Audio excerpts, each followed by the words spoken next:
There are only 4 ways to make money. Everything else is a story. You are using one of them right now, probably the worst one. And nobody has ever told you that the other 3 exist because the people who use them do not write blog posts. They are too busy compounding. Let me ruin a few things you believe about money. That passive income stream you keep hearing about on podcasts? It is one of these 4 with a marketing name. That side hustle your coworker started? Same 4. That hedge fund making 40% a year? Same 4, just running all of them at once. The entire global economy, every dollar that has ever moved from one person to another, runs on 4 mechanisms. Not 12. Not multiple streams of revenue. 4. They have been the same 4 since Florence in 1400, and the fact that nobody taught you this in school is not an accident. It is a design choice that keeps you on the wrong one. Here is each one. Pay attention to which one you are stuck on. Way 1. Labor. You trade time for money. This is where 95% of people stay forever. You wake up. You commute. You sit in a chair or stand on a floor for 8 hours. Someone deposits money into your account on the 15th and the 30th. You do it again tomorrow. That is labor. It is the most common way to make money on earth and the one with the hardest ceiling. A barista at $15 per hour maxes out at $30,000. An accountant at $50 per hour maxes out at $100,000. A software engineer at $200 per hour maxes out at $400,000. A neurosurgeon at $300 per hour maxes out at $600,000. Do you see the pattern? The rate changes. The ceiling does not. It is always the same constraint. 2,000 billable hours in a year. Nobody gets 2,001. Here is the part that should bother you. If you are watching this video, you are almost certainly on way 1. That means your entire financial life is bounded by a number you cannot change. You can negotiate a higher salary. You can switch jobs. You can learn a new skill that pays more per hour. But you are still moving within a cage, and the cage is 8,760 hours per year. And here is the part that should bother you more. The people who are not on way 1 do not work less. They work differently. They plugged into a different engine. And the gap between you and them is not talent, not luck, not a rich family. It is that they understood what you are about to understand. Labor has one thing the other 3 do not: certainty. You show up, you get paid. Every other way of making money trades that certainty for the removal of the ceiling. That trade is the most important financial decision of your life. Now stop and do something before you keep reading. Pull up your last paycheck right now. Look at the number. Ask yourself, could this number exist if I disappeared tomorrow? If the answer is no, you are running one engine and it is labor. That is your starting point. Hold it in your head as we go through the other 3. Way 2. Capital. Your money earns money while you sleep. But you need money first, and that is the trap nobody talks about. Capital is simple to describe and brutal to execute. You take money you already earned through labor, put it into something that grows, and leave it there long enough for compounding to do the work. The problem is obvious. You need money to make money, and that first pile has to come from way 1. Which means the transition from labor to capital requires something deeply unpleasant, spending less than you earn, consistently, for years, while everyone around you is buying things that feel like they matter. This is why most people never make the transition. Not because they do not understand investing, because they cannot tolerate the gap between what they earn and what they spend. Here is what that gap does over time. $500 per month invested at 10% for 30 years turns into $1,130,000. You contributed $180,000. Compounding added $950,000. The money did 5x more work than you did. $1,000 per month at the same rate turns into $2,260,000. You contributed $360,000. That is the power of a bigger gap. $0 per month invested turns into $0. No matter how long you wait. Compounding does not reward the smartest investor. It rewards the most consistent saver.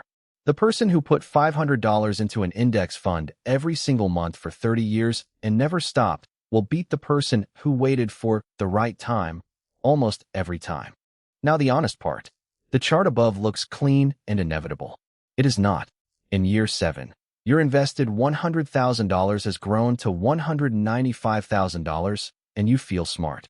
Then the market drops 35% and you are looking at $127,000. less than you started with. Every instinct in your body screams to sell and stop the bleeding. If you sell, the chart above never happens. You lock in the loss and go back to way one forever. If you hold, you feel physically sick for about 18 months. Then the line resumes. That is the real cost of capital. Not knowledge, not skill. Stomach. You need the stomach to watch your money shrink and do nothing about it. Most people do not have it, and there is no shame in that. But it means capital is not for everyone, and anyone who tells you it is painless is selling something. Here is what to do tonight. Check whether you have an automated investment set up. Not, I plan to invest. An actual recurring transfer that moves money from your checking account to an index fund on the first of every month without you touching it. If you do not have it, set it up tonight. The amount does not matter. $100 is fine. $50 is fine. The automation is the point, because automation removes the decision you will otherwise fail to make 300 months in a row. Way 3. Arbitrage. You find something that is priced wrong and you fix it before anyone else does. This is the way of making money nobody teaches you because it does not look like a job and it does not fit on a resume. But it is how every fortune that was built fast was built. Arbitrage, at its core, something is worth more in one place than another. You move it from the cheap place to the expensive one. The difference is yours. The pure version is dead. Algorithms close price gaps in milliseconds now. But the applied version is everywhere, and you are surrounded by it right now. The freelancer who charges $200 per hour for 15 minutes of work is running skill arbitrage. They are not charging for time. They are charging for the gap between what they know and what you do not. They could have priced honestly at $50 for 15 minutes.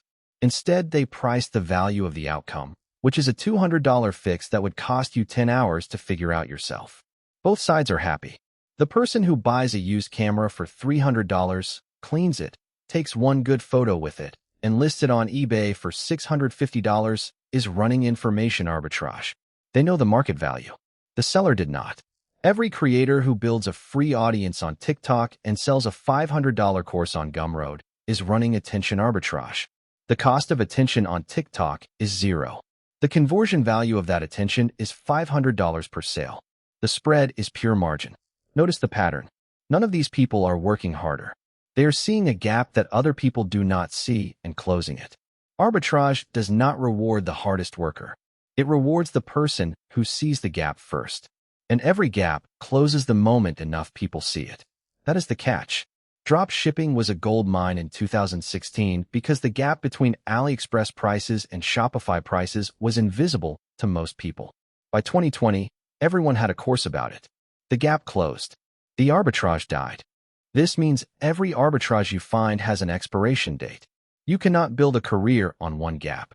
You need the skill of finding gaps, not the gap itself. Here is what to do this week. Think about one thing you know how to do that other people regularly pay someone else to do badly. One skill where the gap between your ability and the market average is wide. Now ask yourself, what would it look like to sell that gap directly outside of my salary? You do not have to do it. But thinking about it is the first step towards seeing way 3. Way 4. Insurance. You get paid to absorb risk that other people cannot sleep with. This is the least visible of the 4 engines, and the one that builds the biggest fortunes when run correctly. Insurance is any transaction where you take on uncertainty that someone else does not want, and they pay you a premium for the relief. The mechanism is simple: fear in, money out. The obvious version is a car insurance company. You pay $150 a month because the thought of a $40,000 accident bill is unbearable.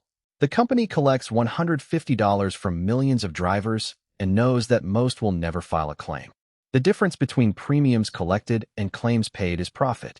But insurance is hiding inside things you see every day and never recognized. That $99 laptop warranty from Best Buy? Insurance. Apple keeps the $99 about 93% of the time. A consulting firm that gives you a fixed price bid instead of billing hourly? Insurance. You are paying a premium to eliminate the risk of the project going over budget. The firm absorbs that risk because they believe they will finish faster than the bid implies. A freelancer on a $5,000 per month retainer? Insurance. The client pays for guaranteed availability. The freelancer gets paid whether work materializes or not. Citadel Securities on the other side of your Robinhood trade? Insurance. They provide certainty of execution at a known price. The bid-ask spread they capture is the premium. In every case, one side pays to remove uncertainty. The other side profits from absorbing it. If you are always on the paying side, you are subsidizing someone else's engine. The danger of insurance is that it works perfectly until it does not. Premiums trickle in for years. You feel invincible. Then the tail event hits. A hurricane, a pandemic, a market crash, and the payout is 100x the premium you collected. The insurance seller must be right 99 out of 100 times. The one time they are wrong can erase everything. Here is what to notice starting tomorrow. Count how many times in 1 week you pay someone else to absorb your risk. Insurance premiums, warranties, subscription fees, fixed price contracts, expedited shipping, paying to remove the risk of waiting. Once you start counting, you will realize you are funding other people's way for all day long. That is fine if it is a conscious trade. It is expensive if it is invisible. Now the framework becomes a weapon. Once you can see the 4 engines, you can decompose any company, any job, any income stream in seconds. Look at Berkshire Hathaway. Warren Buffett is not a genius stock picker. He is a genius engine designer. Geico collects insurance premiums. Those premiums are money that Buffett invests before claims arrive. The insurance business funds the capital business. Way 4 feeds Way 2 in a self-reinforcing loop. That single loop, run for 50 years, built a $900 billion company. Now look at your dentist. 1 engine. Labor. If she stops showing up, the income stops. She makes good money, but she is on a treadmill and the treadmill does not compound. The TikTok creator runs 3 engines out of 4. Content creation is labor. It takes time. The free audience becoming paid customers is arbitrage, attention gap. The course selling at 3 a.m. while they sleep is capital and asset producing returns. 3 engines from a bedroom. Here's what to do right now. Write down every source of income you have. Next to each one, write which engine it runs on. If every line says labor, that is not a judgment. That is a diagnosis. And a diagnosis is the first step toward a different prescription. 3 questions. Answer them honestly, and your financial plan becomes immediately clearer than whatever your financial advisor has been telling you. Question 1. How many engines are you running? 1 engine is fragile. You lose the job, you lose everything. There is no backup. There is no compounding. There is nothing working while you sleep.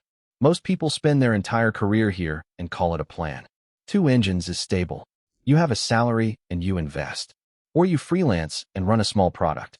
One can absorb a hit while the other keeps running. 3 or 4 is anti-fragile. The engines feed each other. Labor income funds capital. Capital returns fund experiments. Experiments find arbitrage opportunities. This is how every wealthy person you have ever studied actually operates. Question 2. Are any of your engines feeding each other? This is the question that separates the merely comfortable from the genuinely free. Parallel engines are good. Connected engines are exponential. Labor to savings to capital is the classic path. Earn a salary, save 30%, invest it, do not touch it. Most millionaires in the data got there this way. It is boring. It takes 20 years, and it works. Labor to expertise to arbitrage is the freelancer's path. You get so good at something that the gap between your speed and everyone else's becomes profit you can charge for directly. Capital to insurance to capital is Buffett's path. Premiums fund investments. Investments grow. Repeat until $900 billion. Question 3. What would it take to turn on a second engine? Not, what would it take to double my income? That is a way 1 question, and it keeps you on the treadmill. The real question is, what would it take to make money while I am not working? For most people, the answer is embarrassingly simple. If you earn money but do not invest it, you are running 1 engine and leaving the second one off. Turn it on. Open a brokerage account. Set up $200 per month into a total market index fund. Done. Engine 2 is running. If you invest but do not have any arbitrage, ask yourself what you know how to do that other people do not. Can you package that into a product, a template, a service, a piece of content that earns without your presence? That is engine 3. If you are already on 3, look at where you are paying insurance premiums and ask whether you could be on the selling side instead of the buying side. That is engine 4. Every business book you have ever read is a rearrangement of these 4 things. Drop shipping is arbitrage. SaaS is labor converted into capital. Options trading is insurance. A hedge fund is all four running at once. The stories on top are not worthless. But the stories are not the mechanism. The mechanism is always one of four. Here is what I want you to do before you close this video. Take 60 seconds. Write down every way money enters your life. Next to each one, tag it. Labor, capital, arbitrage, or insurance. Count the tags. If you see one tag, you now know the problem. If you see two, you know the next step. If you see three, you are ahead of 99% of people who will ever watch this video, and you already know it. For ways, everything else is a story. And now that you see the engines, you cannot unsee them. The question for tonight is not, how do I make more money? It is, which engine am I missing? And what is the smallest thing I could do this week to turn it on? You will forget most of this video within a week. That is fine, but you will not forget the framework. Next time someone pitches you an opportunity, you will catch yourself asking, which engine is this? Next time you look at your paycheck, you will see the tag next to it. That is the point. Not to memorize, to see differently. Save this for the moment you need it. That moment is closer than you think. I am working on another insightful video. Subscribe and turn on post notifications so you do not miss it.